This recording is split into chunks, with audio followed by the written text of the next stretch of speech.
श्रीगणेशाय नमः। श्रीसरस्वत्यै नमः। श्रीगुरुचरणकमलेभ्यो नमः। श्रीवेदपुरुषाय नमः। अथ श्वेताश्वेतरोपनिषत्। यो ब्राह्मणं विददाति पूर्वं यो वै वेदां स प्रणोति तस्मै तमहं देवम् आत्मबुद्धिप्रकाशं मुमुक्षुर्वै शरणमहं प्रपद्ये।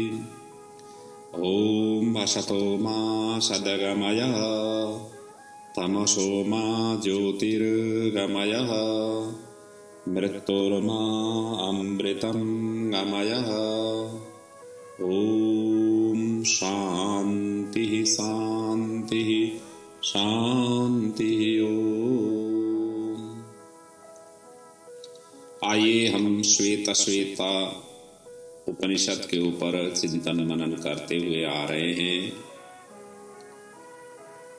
और चतुर्थ अध्याय के प्रकरण में हम पहुंचे हुए हैं। इसमें कुल 6 अध्याय हैं और पूरे 6 अध्याय में कुल 113 मंत्र है और उसमें चतुर्थ अध्याय में केवल 22 मंत्र है और जिनमें से हमने 10 मंत्रों का चिंतन मनन कल के प्रसंग में किया था।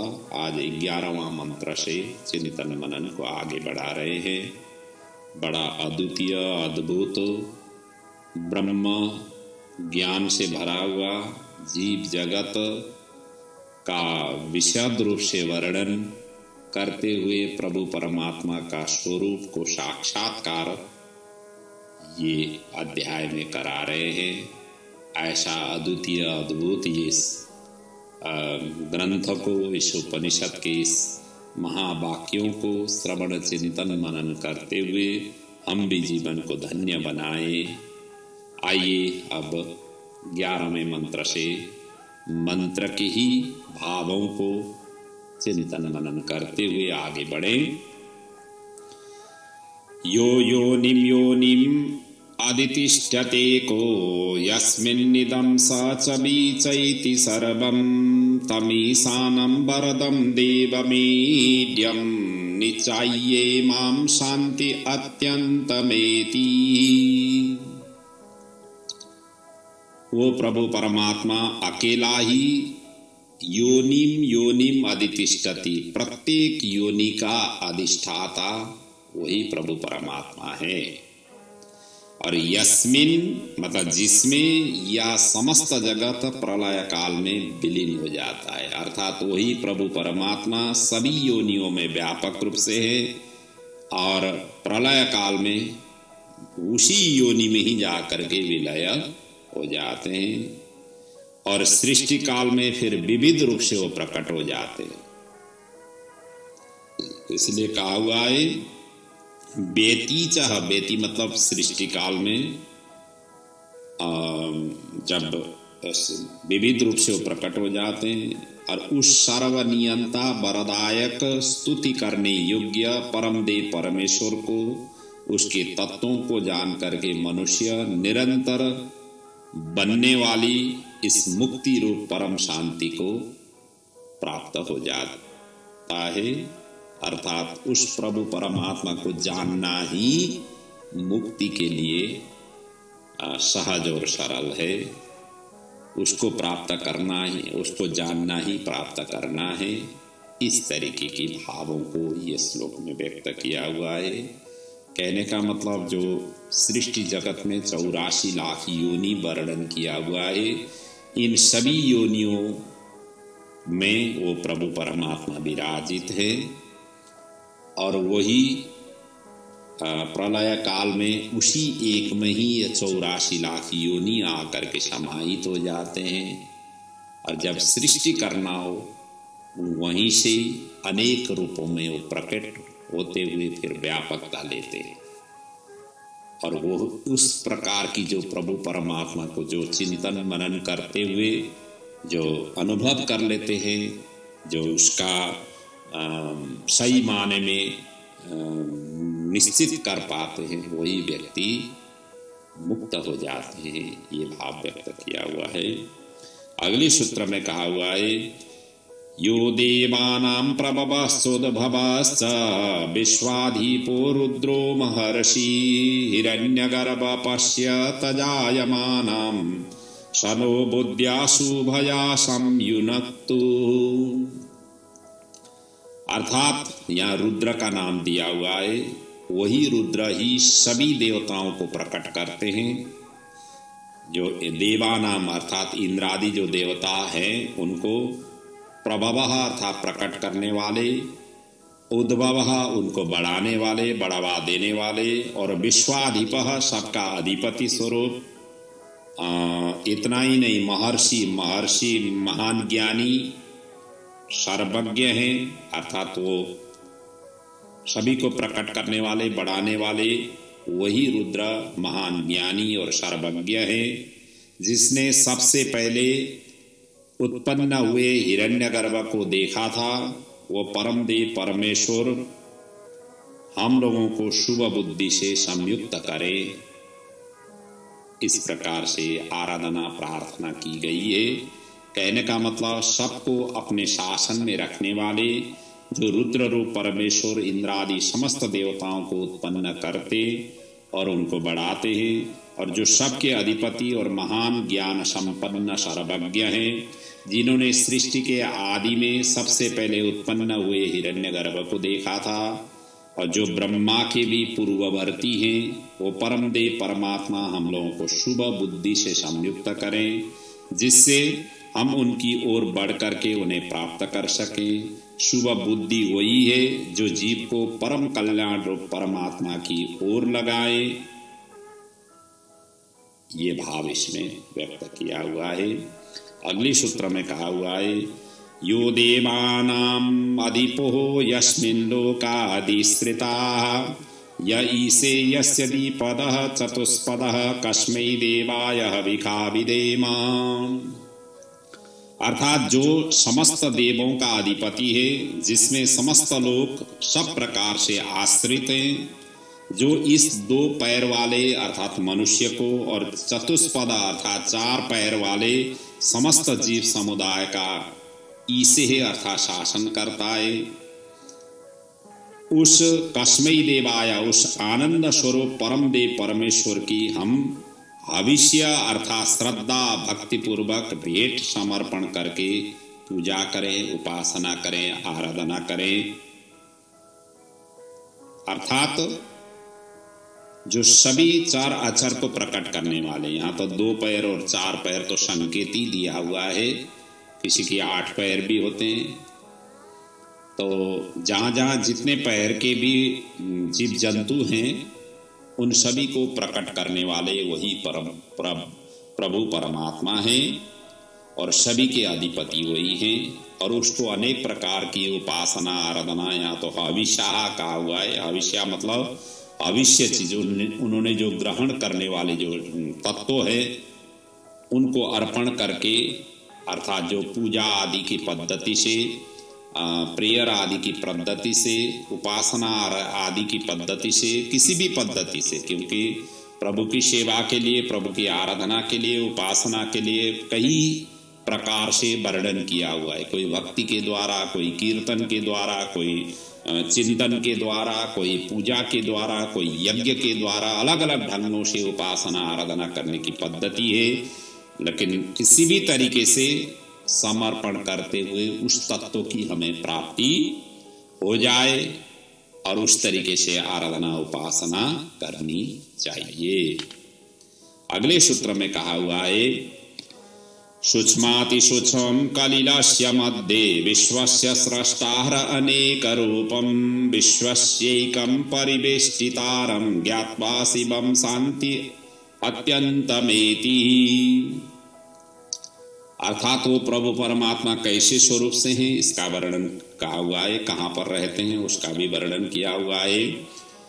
सूक्ष्माति सूक्ष्म, जो सूक्ष्म से भी अत्यंत सूक्ष्म, अणुरणीयान महतो महीयान, प्रभु का स्वरूप वर्णन करते हुए कहा हुआ है अणुरणीयान, अत्यंत सूक्ष्म से सूक्ष्म, अणु से भी अणु, जिसको परमाणु आदि के रूप में विज्ञान ने सबसे छोटे तत्वों को कहा हुआ है, उसी प्रकार से हमारे पूर्वीय दर्शन में, शास्त्र में भी अणुरणीयान, अत्यंत सूक्ष्म अणु कहा हुआ है। और महतो महीयान, विशाल से विशाल स्वरूप, ये दोनों स्वरूप में प्रभु ही विराजित हैं। और कहाँ है? कलिलस्य मध्य, कलिलह करते हैं, कलिलह कहते हैं हृदय, हृदय गुफा में, हृदय से अर्जुन तिष्ठति, गीता में भी ये आया हुआ है। वो प्रभु परमात्मा का वास हृदय के अंदर में अवस्थित है, अर्थात रहते हैं, और गुह्य स्थान में उसमें रहते हैं। और अखिल विश्व की रचना करने वाले, अनेक रूप धारण करने वाले, समस्त जगत को सब ओर से घेरे रहने वाले वो है, और एक ही है वो। और शिवम अर्थात कल्याण रूप महेश्वर को ज्ञात्वा, जान करके मनुष्य सदा रहने वाली जो शांति है उसको प्राप्त होता है, अर्थात उस तत्व को प्राप्त करके सदा सदा सर्वदा के लिए अशांत रूपी इस जगत प्रपंच से सर्वथा संबंध रहित होकर के उपरत हो जाता है, विराम हो जाता है, अर्थात सदा सदा के लिए वो शांति उन्हें प्राप्त हो जाती है, अमरत्व प्राप्ति हो जाती है। अगले सूत्र में वर्णन किया हुआ है, स एव काले भुवनस्य गोप्ता विश्वाधिप सर्वभूतेषु गूढा यस्मिन् युक्ता ब्रह्मर्षयो देवताश्च तमेवं ज्ञात्वा मृत्युपाशां छिनन्ति। और वही स एव काले मनुष्यस्य गोप्ता, स एव अर्थात वही प्रभु परमात्मा ही समय समय पर समस्त ब्रह्मांड की वो रक्षा करने लग जाते हैं, कर लेते हैं। और विश्वाधिप, समस्त जगत की अधिपति, समस्त प्राणियों में छिपा हुआ है, और जिसमें वेदज्ञ महर्षिगण, देवता लोग ध्यान द्वारा उनको प्राप्त कर लेते हैं, अर्थात ध्यान के माध्यम से वो संलग्न हो जाते हैं, जुड़े रहते हैं, और उस परमदेव परमेश्वर को इस प्रकार के जान करके मनुष्य मृत्यु के बंधन से वो पार लग जाता है, अर्थात आवागमन के चक्र से पुनरपि जन्म पुनरपि मरणम पुनरपि मात्रे जठरम परणम, जैसे शंकराचार्य ने व्यक्त किया हुआ है, पुनः पुनः माता के गर्भों में आने का जो संस्कृति चक्र है उससे सदा सदा के लिए मुक्त हो जाता है। और ऐसे परम देव को, प्रभु परमात्मा के साक्षात्कार, अनुभव और ज्ञान प्राप्त करके व्यक्ति सदा सदा के लिए सर्वथा मुक्त हो जाता है, ये भाव व्यक्त किया।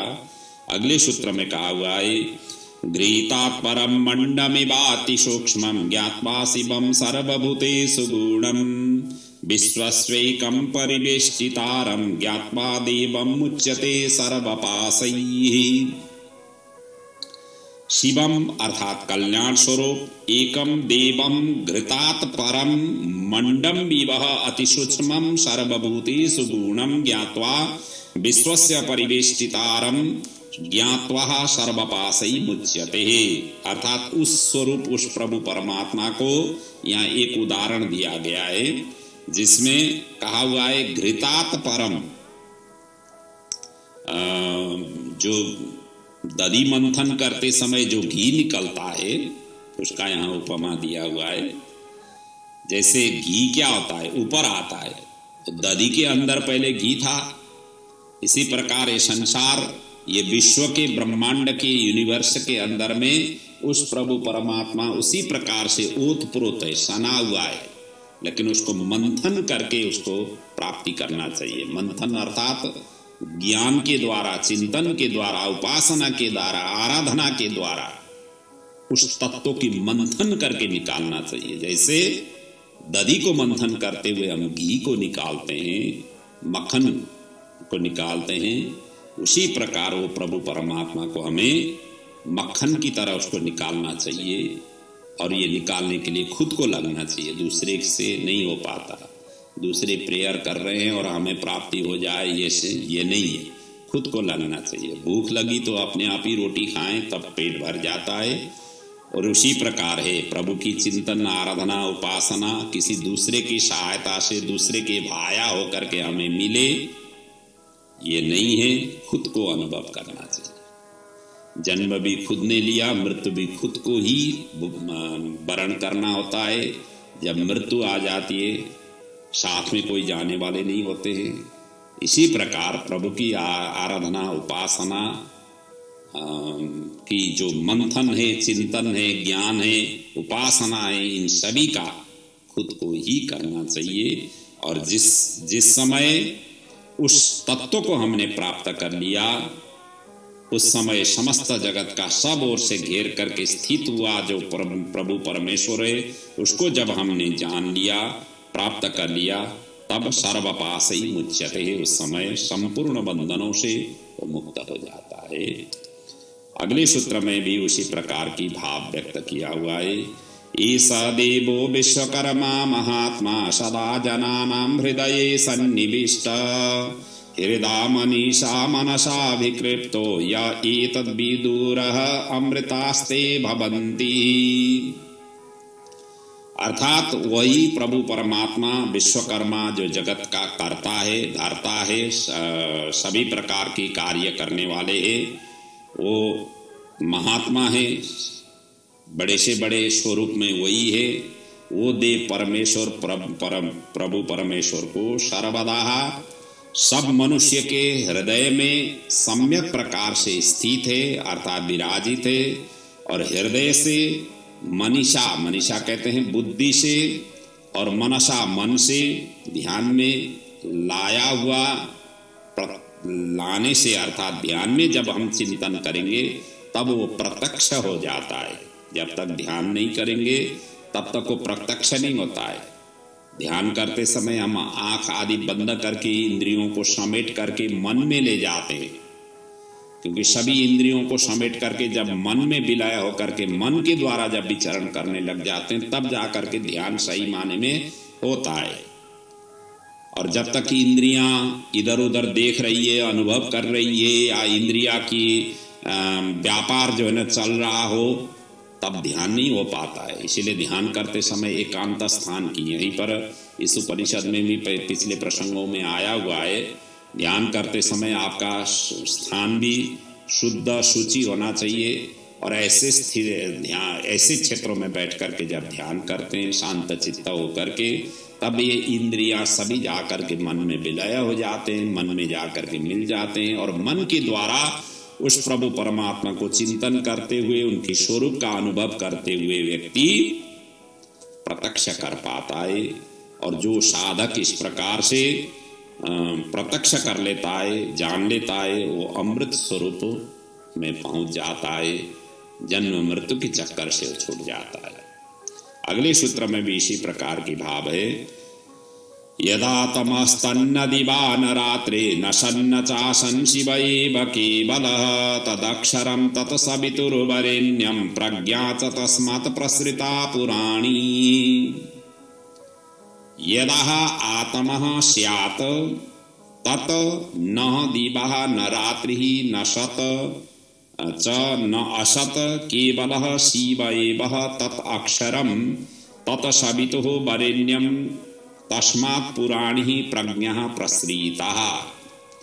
अर्थात जब अज्ञानमय अंधकार का सर्वथा अभाव हो जाता है, अज्ञान रूपी अंधकार का जब मिट जाता है, तब उस समय अनुभव में आने वाला न तो दिन होता है, न रात्रि होता है, न सत होता है, न असत होता है, केवल एकमात्र विशुद्ध कल्याणमय शिव ही स्वरूप में स्थित हो जाता है।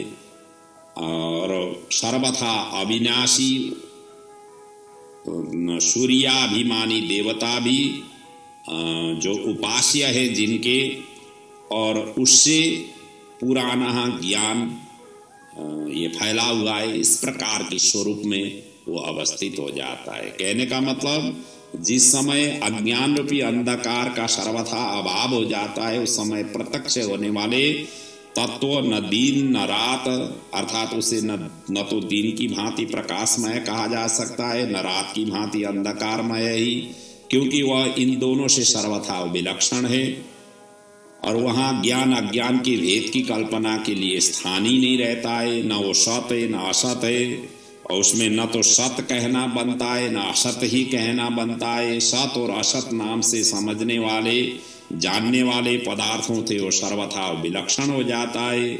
और एकमात्र कल्याण रूप शिव ही वह तत्व है, वो सर्वथा अविनाशी है, वो सूर्य आदि समस्त देवताओं के उपास्य देव है, और उसी से ये सदा से चला आता हुआ अनादि ज्ञान परमात्मा के जानने और पाने के साधन अधिकारियों को परंपरा से प्राप्त होता चला आ रहा है। इस प्रकार की स्थिति में पहुंचना चाहिए।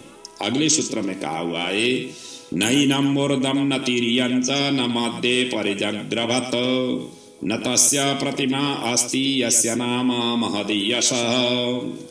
अर्थात वो प्रभु परमात्मा न तो ऊपर से न तिर्यंचम अर्थात इधर उधर से, न मध्य अर्थात बीच में से ही, परिजग्रभत अर्थात भलीमाती पकड़ा जा सकता है। ऊपर से भी नहीं, इधर उधर से नहीं भी नहीं, न बीच में से न नीचे से, कहीं किधर से भी वो पकड़ा जा नहीं सकता है। और जिसका महान यश नाम है उसकी कोई उपमा नहीं है, अर्थात वो इतना व्यापक और सर्वत्र विराजित है। इधर की तरफ से जाएं तो ही प्रभु मिलेंगे ऐसा नहीं है, वो सर्वत्र है, सर्वव्यापक है। इसीलिए उसको कहीं भी किधर से भी पकड़ा, मतलब भलीभांति पकड़ा सकता है, अर्थात वो उसको पकड़ में उस तरीके से नहीं होता है कि सर्वत्र व्यापक रूप से जो ज्ञान जो प्राप्त कर लेते हैं वही व्यक्ति अनुभव और प्रत्यक्ष कर पाते हैं। कहने का मतलब यही है कि जिनका पहले कोई मंत्रों में वर्णन आ चुका है वो प्रभु परमेश्वर, उनको परम प्राप्य परब्रह्म को कोई भी मनुष्य न तो उसके पकड़ ही सकता है, न कहीं से किधर से भी पकड़ सकते हैं, क्योंकि वो सर्वथा ग्राह्य है, ग्रहण करने में नहीं आते हैं। इन्हें जानने और ग्रहण करने की बात जो शास्त्रों में पाई जाती है उसका रहस्य वही समझ सकता है जो इन्हें पा लेता है, और वह भी वाणी द्वारा व्यक्त नहीं कर सकता है, क्योंकि मन और वाणी की वहाँ पहुँची नहीं है। अर्थात उस प्रभु परमात्मा की व्याख्या करने में ये मन और वाणी से सर्वथा अलग है। अगले सूत्र में भी कहा हुआ है, न सन्दृशेतिष्ठति रूपमस्य न चक्षुषा पश्यति कश्चनैनं हृदा हृदयस्थं मनसा येनम् एवं विदुरामृतास्ते भवन्ति। अर्थात उस परब्रह्म परमात्मा का स्वरूप दृष्टि के सामने नहीं ठहरता है। वो उस परमात्मा को कोई भी आंखों से नहीं देख सकता है। जो साधक जन इस हृदय में स्थित अंतर्यामी परमेश्वर को भक्ति युक्त हृदय से निर्मल मन के द्वारा इस प्रकार जान लेते हैं तो वो अमृत स्वरूप अमर हो जाते हैं। तो कहने का मतलब वो परमात्मा का स्वरूप दृष्टि के सामने नहीं ठहरता है। जब साधक मन के द्वारा उनका चिंतन करता है तब विशुद्ध अंतःकरण में किसी किसी समय उन आनंदमय परमेश्वर के स्वरूप की झलक सी आती है, परंतु वो निश्चित होकर के स्थिर होकर के वो ठहरती नहीं है। जब चिंतन साधना करते जाएंगे तो प्रभु का झलक कहीं न कहीं किधर न किधर किसी न किसी स्वरूप से हमें दिखाई तो देगा, लेकिन वो स्थिर होकर के नहीं रहता है, नहीं ठहरता है।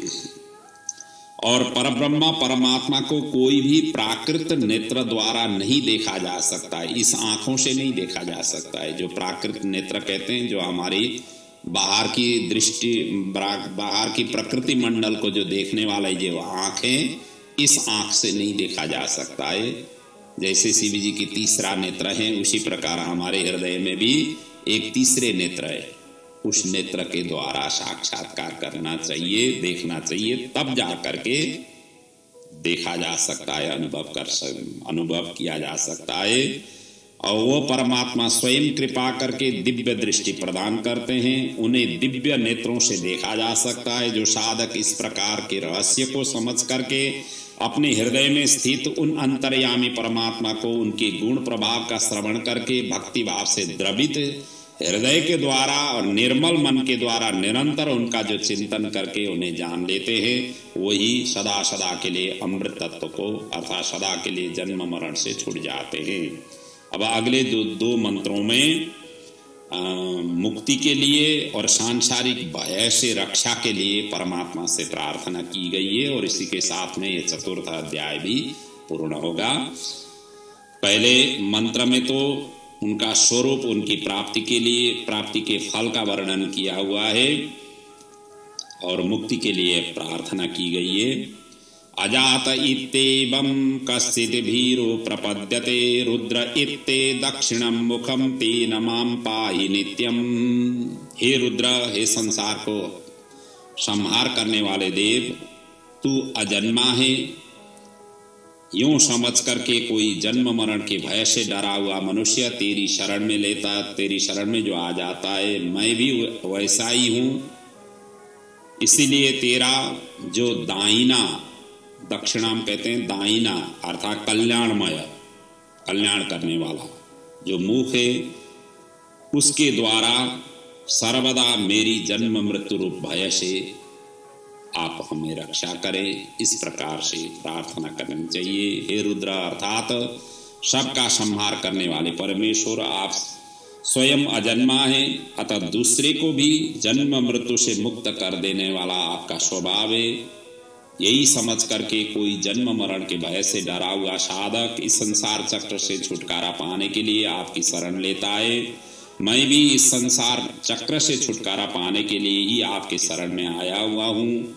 इसलिए जो आपका दाहिना मुख है, अर्थात जो आपका परम शांति कल्याणमय स्वरूप है, उसी के द्वारा आप मेरी इस जन्म मरण रूप महान भय से सदा के लिए रक्षा करें, मुझे सदा के लिए इस भय से मुक्त कर दे, ये भाव है। और अंतिम सूत्र में सांसारिक भय से रक्षा के लिए प्रार्थना की गई है। मानस्तोके तनये मान आयुषी मानो गोषो मानो अश्वेषु रीरीखः वीरान् मानो रुद्र भामितो बदिर्य विषमन्तः सदमित्वा हवामहे। अर्थात हे सबका संहार करने वाले रुद्रदेव, वयं हविष्मन्तः सदम इत त्वां हवामहे भामितः मानः तोकेः तनयः मानः आयुषिः मानः गोषु मानः अश्वेषु रीरिखः नः वीरान् मा बदिहि। कहने का मतलब हे सबका संहार करने वाले मतलब रुद्रदेव, हम लोग नाना प्रकार की भेंट लेकर के सदा ही तुझे रक्षा के लिए बुलाते रहते हैं, और कुपित होकर के न तो हमारे पुत्रों में पौत्रों में, हमारी आयु में, हमारी गौओं में, हमारे अश्वों में मतलब घोड़ों में किसी प्रकार की कमी कर करके मतलब कमी नहीं करें, और वीर पुरुषों का भी नाश न करें। अर्थात सभी तरफ से आप रक्षा करें। या तो गौओं में कहा हुआ है, घोड़ों में कहा हुआ है, अर्थात हमारी संपत्ति की आप रक्षा करें, और वहाँ पर पुत्रों में पौत्रों में जो वर्णन किया हुआ है, हमारे परिवार की रक्षा करें, हमारी संपत्ति की रक्षा करें, और इनको किसी भी प्रकार से असमय में इन सभी का वध नहीं करे, संहार नहीं करे, नष्ट नहीं करे। ये भाव से स्तुति बंदन किया हुआ है।